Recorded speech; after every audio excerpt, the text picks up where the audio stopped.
En 2016, la Convention sur le commerce international des espèces de fleurs et de faune sauvage menacées d'extinction a interdit le commerce international du pangolin.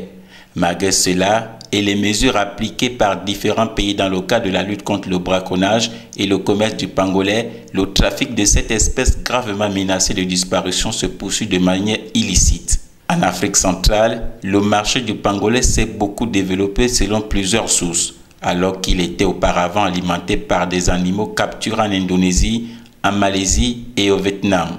Les trafiquants d'écailles de pangolin s'approvisionnent désormais beaucoup en Afrique. En 2019, le réseau Eagle, qui lutte contre le trafic des espèces protégées dans 9 pays africains, avait contribué à l'arrestation de 171 trafiquants de faune dans 10 pays africains. Parmi eux, une dizaine avaient été arrêtés au Cameroun et en Côte d'Ivoire avec un total de 1,8 tonnes d'écailles de pangolin saisies. En 2020, 6 tonnes d'écailles de pangolin en provenance du Nigeria ont été saisies en Malaisie. Le virus Covid-19 a davantage révélé la dangerosité de manipuler la viande de brousse. Le sida, Ebola et de nombreux autres virus proviennent de la faune sauvage. Avec l'émergence d'agents pathogènes d'origine animale vers la population humaine et des dégâts irréparables, une approche intégrée de la santé s'impose à tous.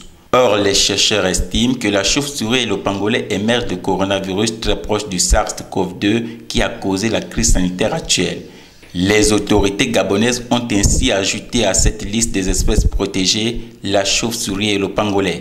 La vigilance est de mise car de nouvelles maladies peuvent aussi émerger d'autres espèces sauvages, en particulier les nombreuses espèces de rongeurs et de singes. En Chine, le commerce et la consommation ont été interdits, vu les risques irréactifs.